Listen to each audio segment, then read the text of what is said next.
thấy hoàn ya salah pagkatong yunemen na maafang bayavan me ang ngata mancing na sa hem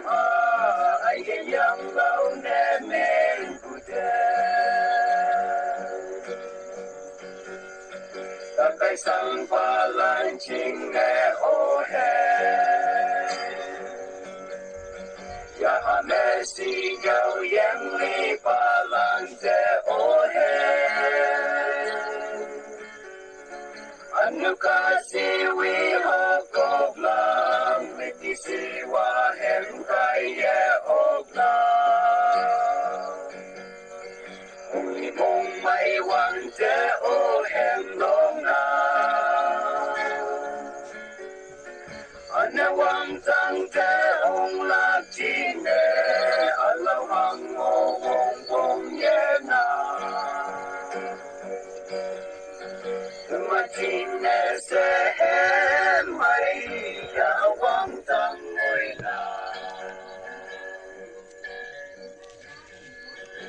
man ko nya kong ching yik ching te lai wan te we are Marcel Sang Si Jen Yesi em cheng a bong ye dou bu jing ne se mu ka wang teman ko nyak te em cheng a bong dou ne tam fa takay sang palancing ne ohe ya hamesi nhau yang li palante ohe anu kasi wi hokop lang metisi wa hem kaya oklang uli mong may wante ohem long na anawang tang te ong lak chine alaw hang ngong kong ye na machine se hem hay ya wang tang ngoi la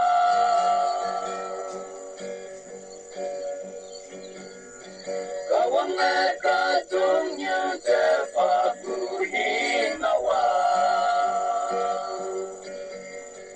asai fai se yong pu me ti si wa he ema awang hai akin pangona katalancing ne se hema hang sing e mai tu si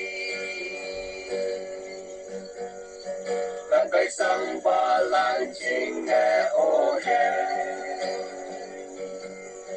ya hamesi nhau yang li palante ohe anu kasi wi hokop lang metisi wa hem kaya oklang uli mong may wante ohem long na